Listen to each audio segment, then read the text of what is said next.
Hello and welcome to Sip Sip Hooray, the podcast for people who like wine and want to learn more about the people making it, the places it's grown, and new trends in the wine biz.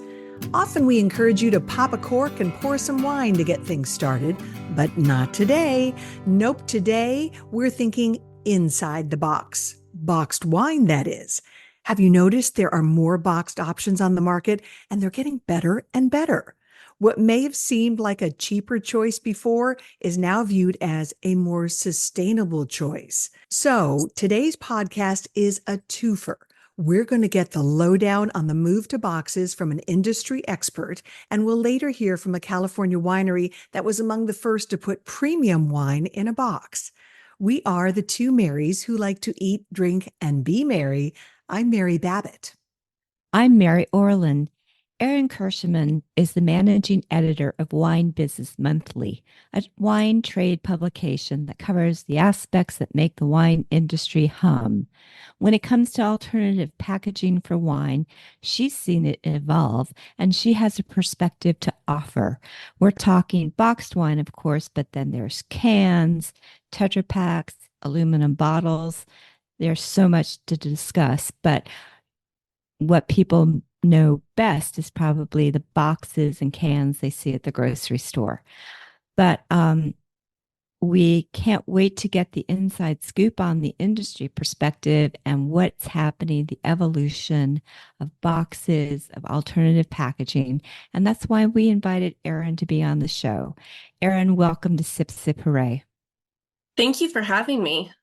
We are so excited to talk to you about this because, you know, there's so many aspects about it. And I think one thing I just want to go back to the basics. The boxed wine is also in the industry known as BIB or bag and box. Can you just give our listeners a very brief explanation of this technology, how it works, and the evolution that you have seen since you've been covering this industry? Yeah, absolutely. I mean, it's really fascinating to see how this alternative packaging category has really evolved since I got started in the business in 2012. I mean, prior to that, I would see a bag and box and just think, oh, yeah, no, that's just cheap wine. It's, it's whatever.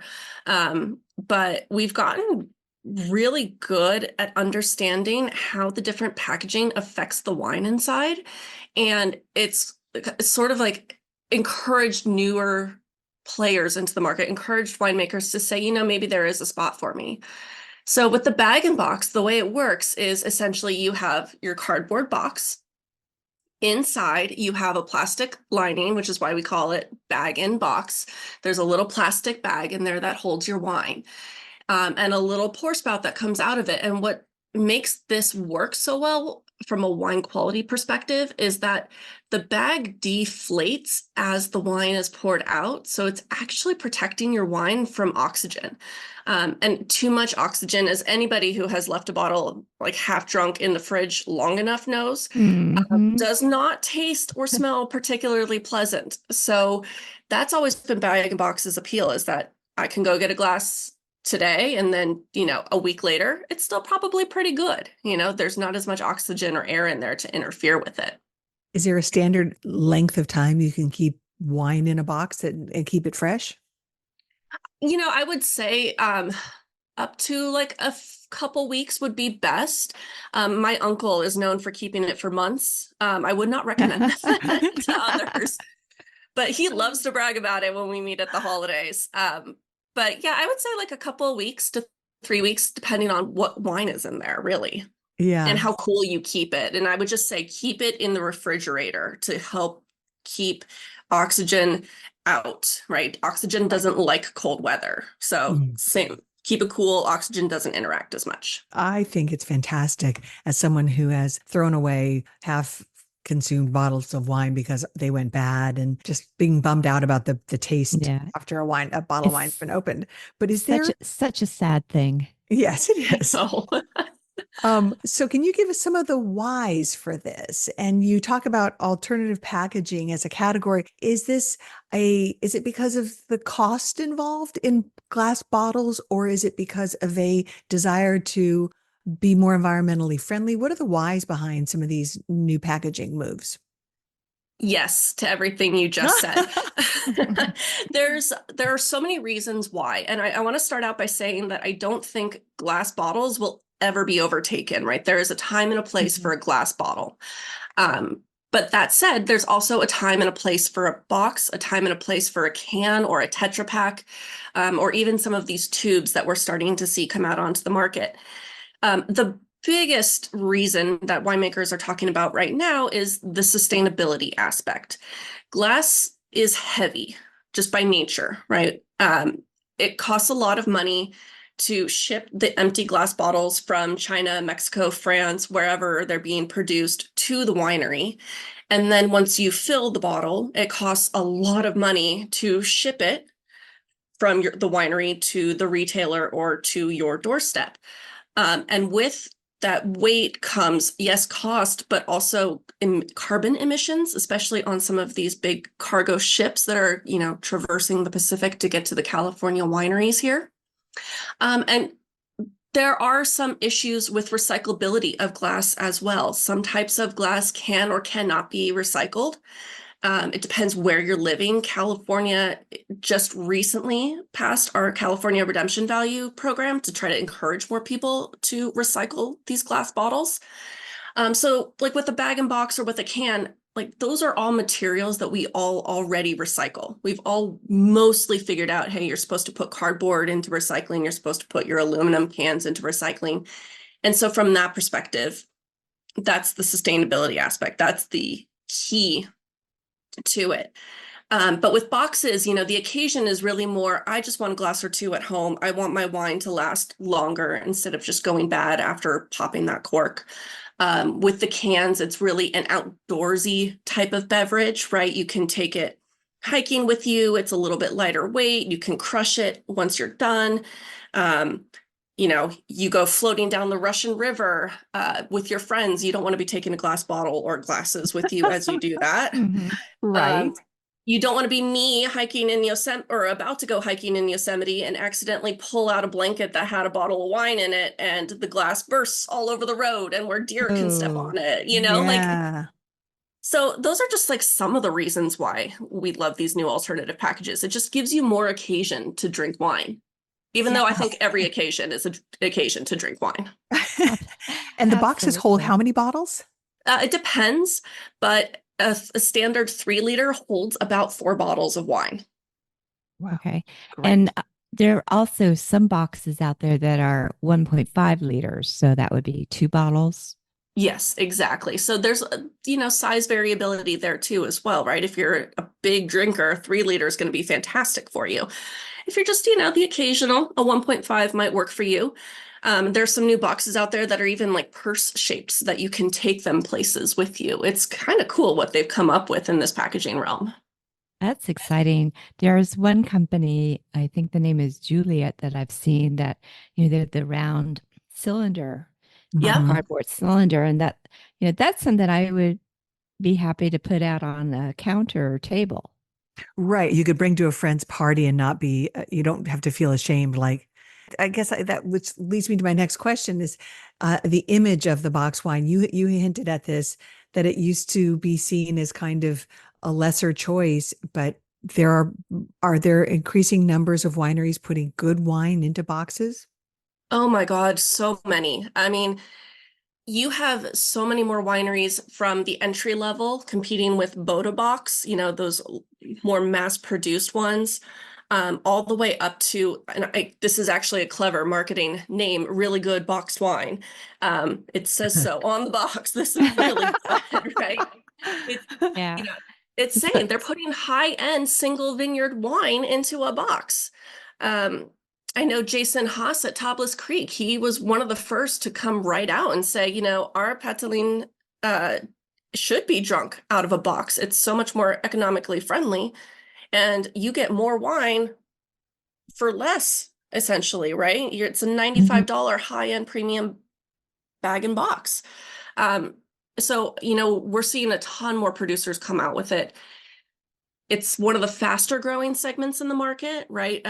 We kind of Okay. talk in the industry about sluggish wine sales, but Hmm. boxed wine is doing really, really well. Why do you So, think that is? I hate coming back to this, but I think it was COVID. I think Mm. a lot of people saw boxed as something that, like we're not going out anywhere. We don't need to bring a bottle of wine somewhere. We're just going to be drinking a lot of wine because let's face it, we all kind of needed it to get through the early days of this pandemic, We did. myself included, and they Mhm. gave it a shot. And I Okay. mean, now you've got high-end producers doing it. So, Hmm. like for Tablas Creek, the Pataline is a well-known brand. It's well loved too. I bet a lot of people were just really excited to open that up, right? To have that possibility. Sure.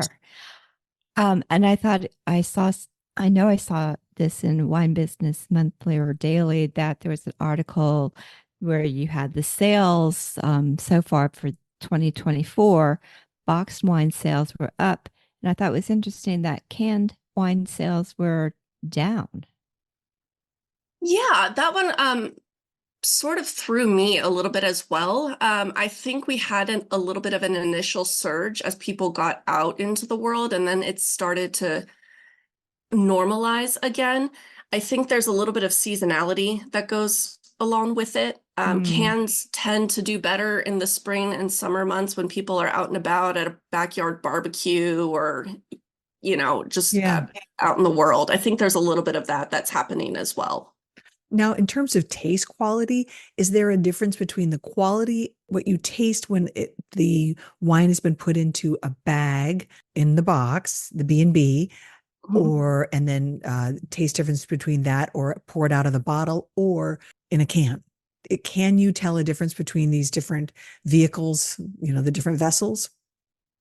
In the past, I would have said yes. And I would say it might be a little bit easier to pick out a difference with can depending on how the wine was made. But we've gotten very good with our winemaking. We understand the alternatives better, and we're making adjustments so that you cannot. It's really hard if you were to take the same wine, put it in bag and box, and in a glass bottle and pour it blind. I don't think most people would be able to tell the difference. Um, it used to be a bigger problem for cans, right? We know that with mhm. cans at the beginning, the very low pH of wine would actually kind of corrode the aluminum, causing some Mm. of that metallic taste that we knew at the very beginning. Yeah. Okay. We figured that out. There's a new lining that is better adapted to such a low pH, that higher acid. Um, Cans are also airtight. So we had some issues with what we call reduction. And without getting too technical, it would cause some sort of sulfuric smells like cooked eggs. And obviously, nobody wants to be drinking something that smells like cooked eggs. Not at all. Um, yeah, no. So like we've learned to reduce our sulfur use, which we use as a preservative, right? Sulfur Mhm, is mhm. not a bad thing. It's naturally Right. present in a fermentation. But what it does, when applied correctly, helps preserve the wine so that it's exactly how the winemaker had it when it was pulled out of tank and put into your bottle or your can. And then we've also learned that like squishy cans are not appealing to consumers. So we've added in a little Oh, bit of nitrogen to kind of help solidify that. So when you're holding the can, it doesn't crinkle under the weight of your, oh, your hold. So we've done a lot of research into it. And the winemaking that's gone in, the wine in can tastes the way the winemaker intended it to. That metallic taste is really starting to disappear. That's great. That that is is really good great. news for sure. Oh, I know. I love wine in can. It makes my day, Mhm. honestly. So, um, can you talk about there's a fairly new organization, the APA, which is the Alternative Packaging Alliance? I'm really excited to see that this is finally sort of started. So the Alternative Packaging Alliance started when a bunch of producers who have their wine in box and in can were together in New York, and they held this informal tasting just to, kind of see where everybody else was at with their alternative packages and the wine that was inside. And they discovered that they had a lot in common, right? They're fighting the same perceptions. Consumer thinks that wine in box is not high quality. Mm-hmm. Consumer thinks that wine in can is metallic or obviously can't be very good. So they all got together and, said, well, why don't we create this alternative packaging alliance, the APA, and we're going to work together so that we can all be having this same conversation. We all have reliable statistics on how sustainable these packages are. We all have the same talking points about quality. We're all helping each other grow this category because it should grow. It's not where it should be, at least in a lot of people's minds. And so we're still in the early stages with this alliance, but they're being helmed by some really key players in the industry. The makers of Juliet, for example, Jason Haas from Tablas Creek, like we talked about earlier, is part of it. And then this woman, Melissa Monty Saunders from Communal Brands, who's kind of like the winemaking expert on alternative packaging. And so I'm really excited to see some of the research that comes out, some of the activations that they have coming out over the next year. They're really going to be pushing the fact that glass is great, but so is box, so is can. We just have different occasions, and there's an occasion for all of us. Could you see possibly either a single glass or maybe two glasses in a box size, where it's almost like an individual serving size box, or is that not practical? Yeah. There are something like Tetra Pak sort of fits that more. I've seen wine in Capri Sun type pouches as well. Yeah, that's what I was And thinking, actually. Yeah. yeah, those definitely do exist. It's a much, much smaller category. Mhm. I'd love to see more of it.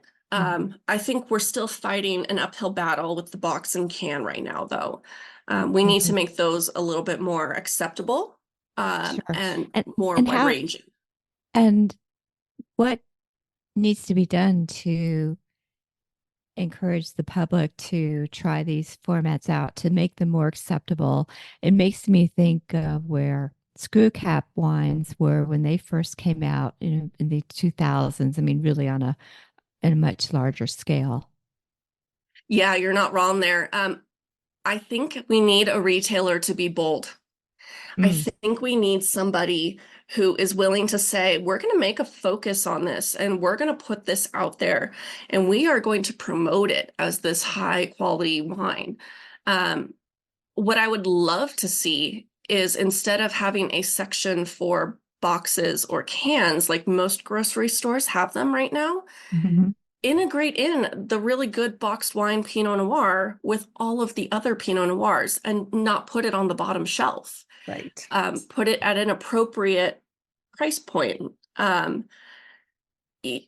love to see more cans in the cold section interspersed with beer.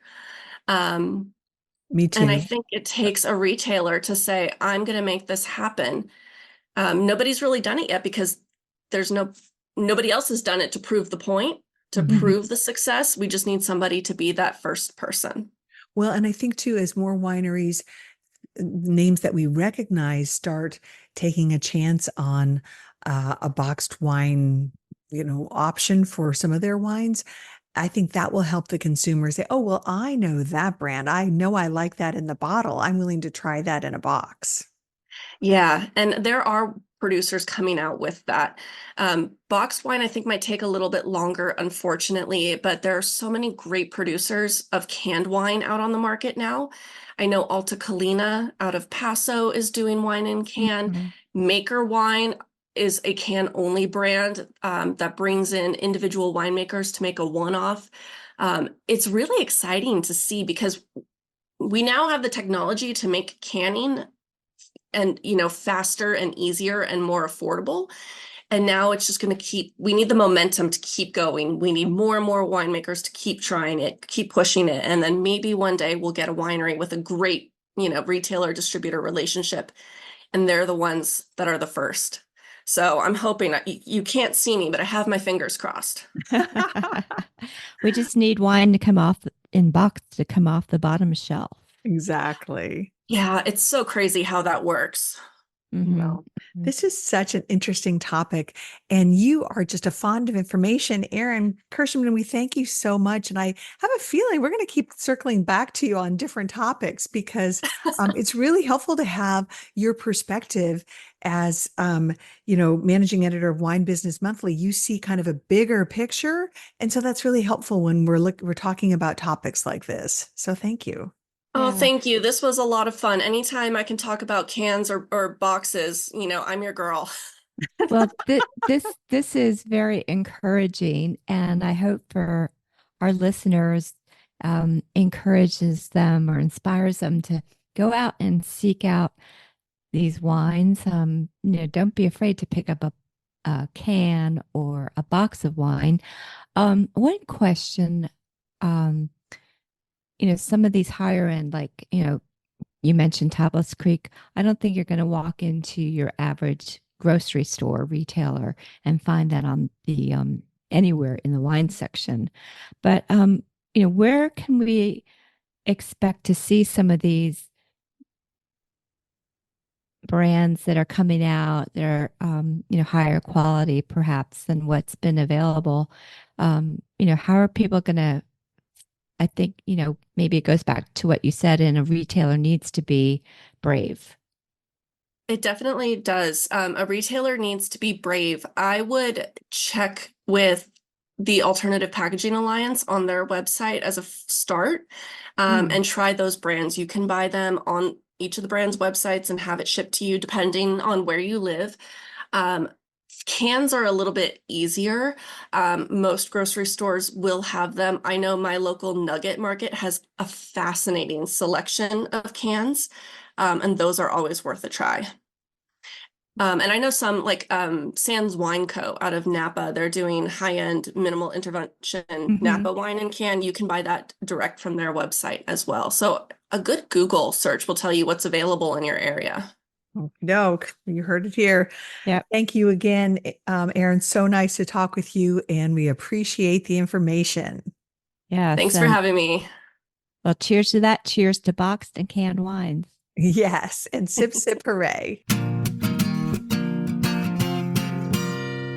Continuing our conversation about boxed wine, cans, and other non glass formats, we wanted to talk to someone who's not only thought about it, but has put his wines into a non traditional vessel.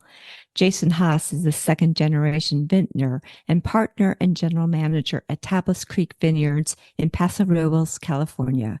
Tablas Creek is a leader in so many aspects in bringing Rhone varieties to California, in sustainability, and now regenerative agriculture, and transparency through sharing it all on the winery's blog, mostly written by Jason.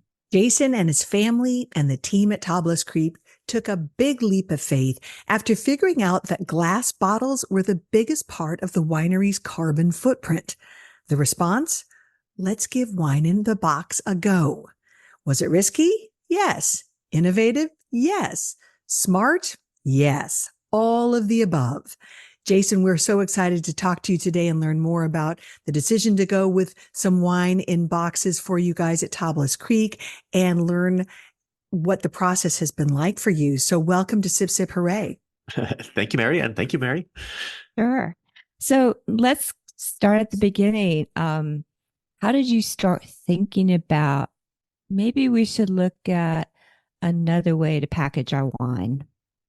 It all came back to a carbon footprint self-audit that we did back in 2021, where I think everybody who's done something like this is surprised by the impact of packaging. Basically, the glass bottle accounts for something like half the carbon footprint of the average California winery. And we had already moved to lightweight glass more than a decade ago, and I published a chart from the California Sustainable Wine Growing Alliance's kind of report on the sustainability of California wine that showed the carbon footprint benefits of having moved from standard glass to lightweight glass. And they included on this chart another column that showed bag-in-box. And I kind of dismissed that with like a sentence saying that as long as box wine was associated with kind of bottom shelf grocery store, I didn't see it as a real option for us, but I was proud of our having moved to lightweight glass. And when I published this blog, it got a lot of attention. And one of the comments that I got actually on my personal Facebook page was from a friend and wine blogger who said, "Hey, Jason, like, don't you think that Tablas Creek could be a part of changing people's perceptions? Like, doesn't somebody need to approach boxes with a fresh eye?" And I thought about it. I talked about it with our winemaking team here, and we decided he was right. So we decided we would start in a small way in early 2022 by bottling, I guess it's not bottling, boxing some of our Patalanda Tablas Rosé in boxes and writing a blog about it and emailing it out to our mailing list and seeing what happened. And like if I had been honest at that point, I would have hoped, I thought we would probably sell out in about a month. We made 324 boxes in the first batch. And if I was like looking through my most optimistic lenses, I would have hoped that we might have sold out in a week. And I was hoping we would sell out fast. I certainly didn't want it sitting around. Right. We announced it and we sold out in 4 hours. And I got to spend the next week responding to frustrated wine club members who had like weren't sitting at their computer the moment that we announced it and missed the boat. Which suggested that maybe we were onto something, because this was a $95 box of wine. It was not like, it was way above the price of anything else that was out there. But Yeah, I was going to say, was at the time, was that the highest price for a box wine? I think so. Certainly the highest one that I was aware of, certainly in the United States. But it tells you something about the hunger for this and the willingness of your consumers to give boxes another try, maybe. Yeah, I mean, I think it was both. I think there were people who we heard from who had never in their life bought a box of wine. Mm-hmm. And there were others who had and had found the wine mediocre, because I mean, when you figure that the upper limit for boxes in retail has historically been like $30, that's the equivalent of $8 a bottle. Like, you're probably not expecting greatness from that. Sure. And we should probably explain that 1 3-liter box, which is what you use, the bag, and there's a plastic bag inside that is like the bladder that holds the wine. That holds 4 bottles of wine, basically the liquid equivalent, right? Yeah. And I mean, this is the wine that we sell for $28. So $95 was still a savings over what people would have had to have paid for 4 bottles of that wine. Mm-hmm. But we thought that was appropriate because it costs us less too. I mean, the packaging doesn't come without costs. Well, that's what I wanted to ask you, to make the switch and say, yeah, let's do some in a box. What did that entail for you guys? Because here, I mean, many people have seen bottling lines, what those look like, whether at a winery visit or in a video or something. So we all kind of have an idea of what it looks like to see wine bottles being filled with wine. But I can't imagine how you fill these plastic bags. And I know that you probably weren't set up to do that. How did that all come to be? So thanks to some gracious help from friends who had experimented with this, particularly Megan Glab at Rhyme Cellars, who had done a boxing run of their Vermentino the summer before that I had bought a box of. She was very generous with her advice and her help. So we rented a box filler. It's sort of semi-automated, and at least it measures a 3-liter pour. But everything else you pretty much have to do by hand. You're building the boxes by hand. You're filling the bags. You are putting the bags in the boxes. You're taping everything up. You're putting a label on. And that ended up being the biggest challenge, is that it was just slow. It was a lot of hand labor. Mm-hmm. And it ended up being essentially like 1/10 the speed of a bottling line. So that points to one of the challenges of being an early adopter of anything, is that you don't have the advantage of the economies of scale that you figure out over time. Was there much spillage of those plastic bladders? No, No, Okay. that's one of the things that the automatic filler does well. I mean, you attach the bags to the filler, you pull a lever, it fills it, it caps it, and then you can take it off of the filler without worrying you're going to spill it or without worrying you're going to expose the wine to oxygen. Brilliant. Mhm. And it is worth noting that there are automated box filling lines, but what there are not are mobile automated box filling lines. So the box filling Ah, lines that are automated, they are in the wineries of big wineries that are maybe doing hundreds of thousands or millions of boxes at a time. And I mean, we don't have our own bottling line either at Tablas Creek, but there is a service that is readily available around California where you can hire a mobile bottling line that comes and bottles for you at your location. There right. just That just didn't exist with the box capabilities yet.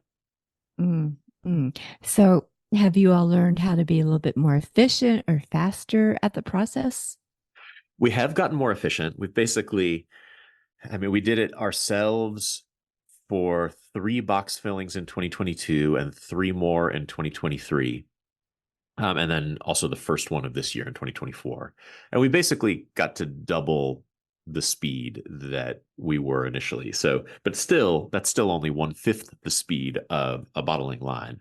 But thankfully, earlier this year, a company up in Napa opened up, they got a small automated box filling line, and they opened it up to small batches that you can send up your wine in portable tanks and they will fill it for you. And that's what we've done the last couple of box runs, and it has been a revelation.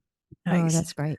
Have you found that the effort has been worth it and that you want to expand your boxed offerings, or will you keep it at a limited, the Patelin de Tablas line? Well, we are actually expanding. I think it's even as soon as next week. We're going to be filling the first non-Patelin box. We did a chillable Grenache off of our estate, which we're calling Alouette. That is going to go. We're selling it only in boxes for direct sale and only in kegs for the wholesale market. So no bottles at all in this new wine. And that is going to be the first non-Patelin box that we've done. But the expansion that we're seeing, as much as what I'm talking about, expanding out of the initial type of wines that we do, is the first couple of years we just made enough to sell ourselves direct to our mailing list, a little bit in our tasting room. This year, based on the responses and the inquiries that we've gotten, we basically doubled our production of the 3 Patelin wines in order to sell some in wholesale, which I think it offers a whole new set of opportunities and challenges, but obviously it offers the opportunity to scale it up and grow in a way that selling stuff direct, you can't scale at that same speed. Yeah. So true. So true. So you've got the Patelin Rosé, you've got the Patelin Blanc, and you have the red blend and Patelin. We're wondering, have you done any blind side-by-side taste test where you were able to or not tell a difference between the wine from bottle and the wine from box? We've done a lot of those actually. We did it from the very first batch that we did because we were super curious. And we have found that for 6 months, they're indistinguishable.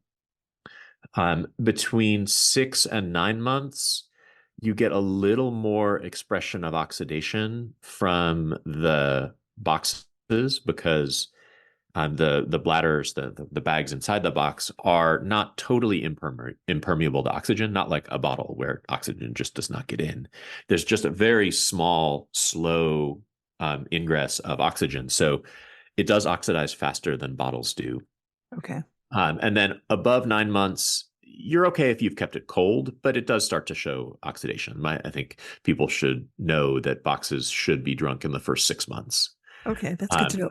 You know, we The did. opposite side, though, the flip side of that is that the great thing about boxes is that opening them doesn't start the degradation to oxygen. So you can have it open in your fridge for 2, 3, 4 months, as long as it's cold and in your fridge, and it'll still be fresh when it's coming out of the box, which you could never do with a bottle.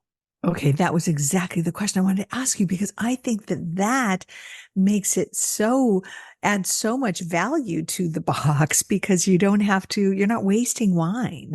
And the fact that you can keep it that long and keep it fresh that long is just crazy. Yeah. I mean, and that's true on a personal level. It's definitely also true from a restaurant or retail level. I mean, I read a study recently that said that roughly 20% of wine that is opened is poured out because it's not finished and eventually it oxidizes. Oh, So wow. you think of the benefits of having boxes instead of open bottles that are slowly going bad in your fridge. It's significant. Is there a big cost differential for you guys in producing boxes versus bottles of wine? There is definitely a cost differential. The cost of 4 bottles and 4 capsules and 4 corks, 4 labels, for us is something like $8 more or less on average, $9 maybe. And the cost of 1 bag and 1 box and 1 label is more like $2. Oh, Um, so it's quite a bit less expensive, the packaging, which is why we try to pass that along in the uh-huh. pricing that we set up. Hmm. So, a couple stats that I found very interesting in reading about what you all are doing is how high the percentage of your carbon footprint the traditional glass bottles contributed. And then also and we're talking about the weight of the bottle and the shipping. I think primarily you can tell me if that's true or not. And the other thing was about even though glass is recyclable, it gets recycled at such a low rate, which was really surprising to me. Yeah, I did a deep dive into the American glass recycling stream a couple of years ago, and it was really depressing. It's only about 31% of glass that gets recycled in the United States. And a big chunk of that isn't actually used to make new glass. It's crushed up and becomes a part of road base. So it's a tiny fraction of glass that actually gets remade into new glass, despite that it is, for all practical purposes, this infinitely recyclable product. You don't lose any quality by recycling it the way that you do, say, with plastic. Um, Mhm.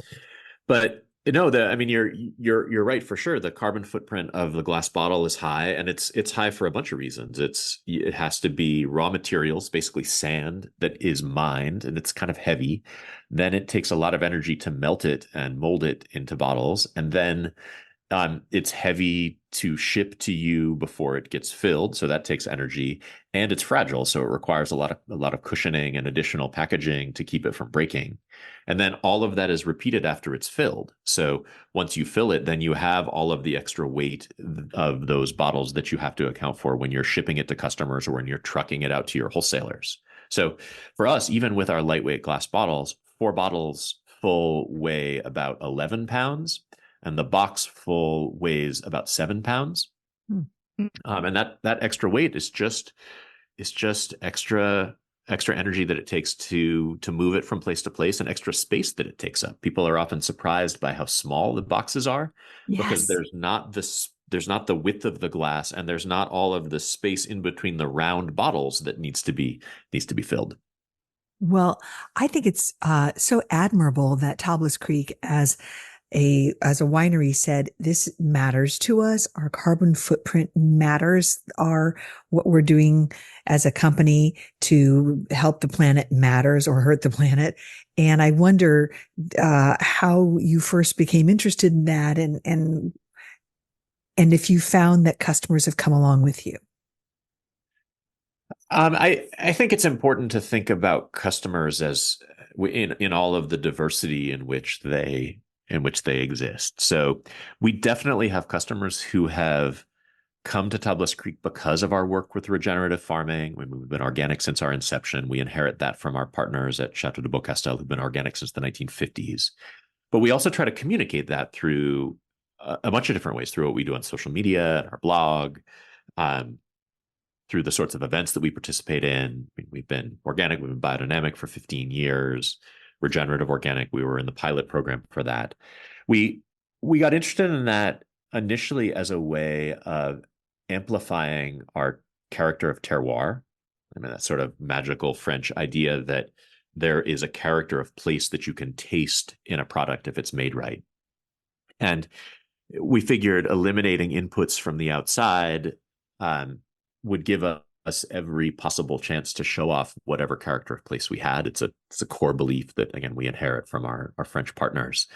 And that was what led us originally from organic to biodynamic and to regenerative. And once we got into the regenerative farming side of things, we really got excited about the possibility that wine has agriculture has, but wine has specifically within agriculture to lead this charge towards a system of farming where the farming is not just less of a contributor to the big picture problems we know we're facing as a society, but actually a part of the solution. And that's one of the most appealing things about regenerative farming is that you're farming in a way that carbon gets pulled out of the atmosphere where it's causing all these problems and put into the soil where it has all sorts of benefits, as well as producing effects that help mitigate the impacts of climate change. So it reduces erosion because you're not tilling nearly as much. You have things growing year round. It reduces the impact of heat spikes because your soils have greater water retention capabilities and they hold their cool better. And it helps insulate grapevines from the stresses of a hot, dry climate like Paso Robles, and will help them live longer, help them make higher quality grapes, help them resist the heat spikes that otherwise might cause this spike in alcohol. So we've been interested in it really from a kind of wine quality standpoint initially, but I think the deeper you get into regenerative farming, the more excited you get about its abilities to have a real impact on the world more globally.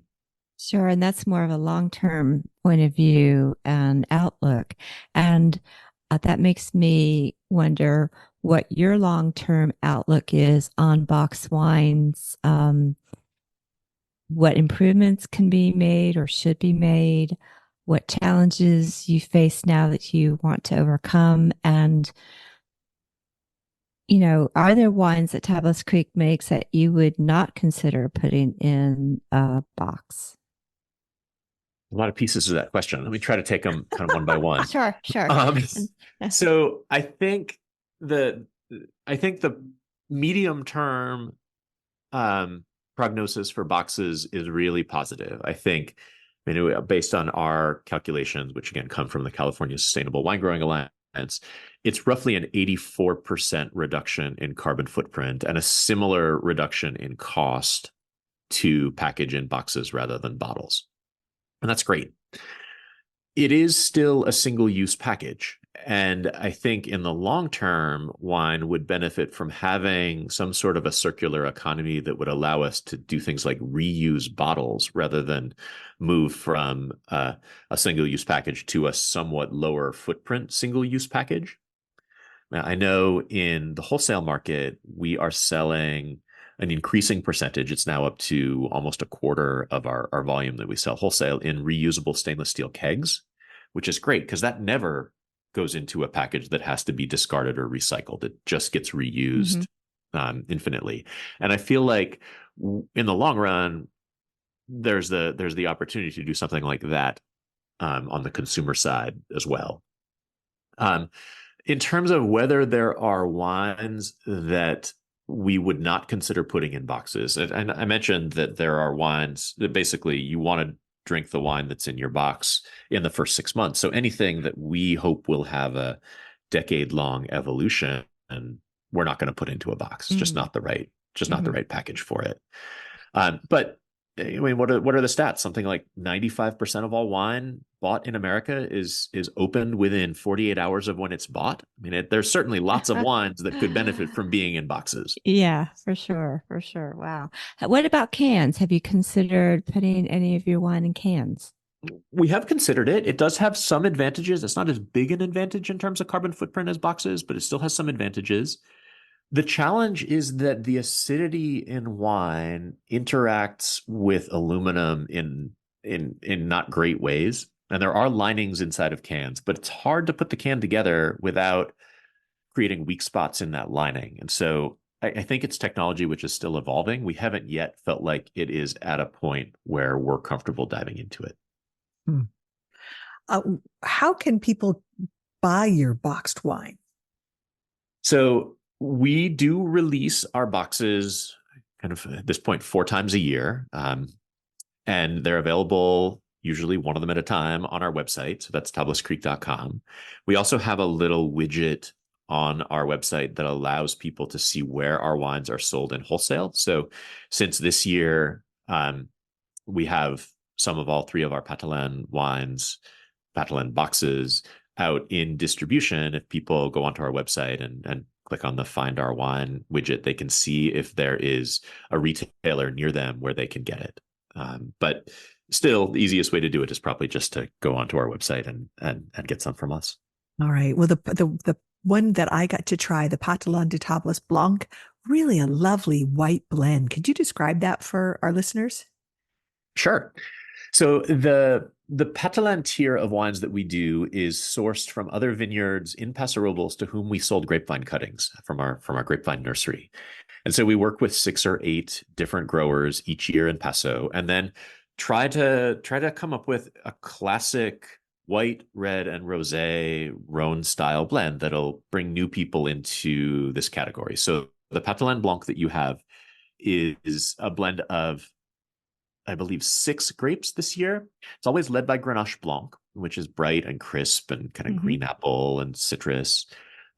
Viognier is always the number 2 grape, so that brings in lushness and stone fruit. And then we've also got Roussanne, Marsanne, Vermentino, and usually either a little bit of Bourbon or Claret, just for a little bit of extra brightness. So it's a classic white Southern Rhone style blend, kind of equally balanced between Grenache Blanc's brightness and Viognier's lushness. Yeah, it's just delicious and so refreshing this time of year. I think people super hot. sometimes think of Rhone whites as being kind of on the heavy side, like a white for fall or winter, and that makes sense if you're looking at grapes like Roussanne or Viognier that are both pretty dense and substantial. But there's an equal number of bright, vibrant, high acid Rhone whites like Grenache Blanc, like Claret, like Picpoul, that are really lovely, and which was and those are the grapes that we base this wine around. Yeah. It's such a fun treat to find it in a box and to know that there's 4 bottles in this box and it's going to last and last in my fridge. So I'll be able to enjoy it for a long time. So thank you so much. Jason Haas, it's been just a real treat to talk with you. And I congratulate you for being willing to take a risk in the name of an environmental cause, an effort to make things more sustainable for yourself and for the world. So hats off to you guys and continued success to Tablas Creek with not only your box program, but your regular bottles as well. Excellent. Well, thank you so much, Mary and Mary.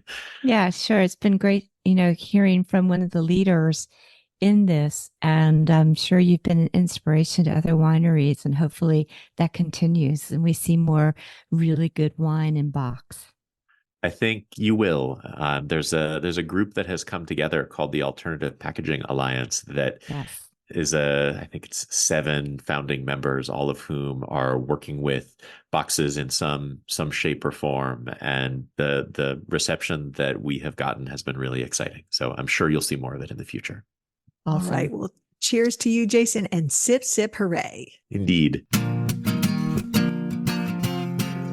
Well, I think with all the new options out there, from cans to boxes, as consumers, we have more options on how we get our wine, which makes it a more flexible beverage. Easier, as Erin was saying, to bring camping, to take on a boat trip, to bring to a party, or, to the beach. So I love things that make life better for the consumer. Absolutely. Better for the environment too. And I think, especially, there's been an issue of younger folks and wine consumption, but I think, they're these Gen Z, millennials, Gen X, very aware of where things come from and how it's affecting the environment and the world. And these are great solutions to some of the issues about reducing carbon emissions. And it's just exciting. Like Erin really had some great information about how the technologies evolving and impacting wines and cans, for example. They're tasting better these days. So I'm really excited to see that.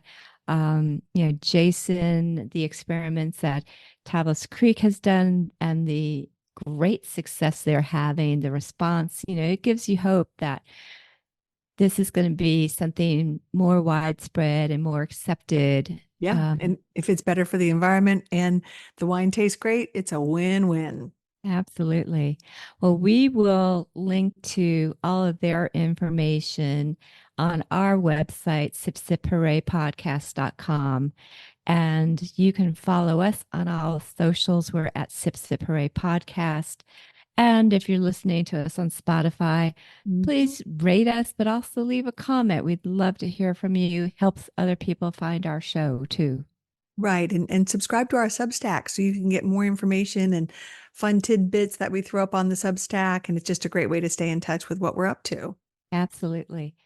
So, well, I'm ready for boxed wine to come off the bottom shelf. Yeah, me too. I'm so thrilled about this. Yeah. And I'm just so happy to have better options out there. So yay, it's a win. Yeah, it is. All right.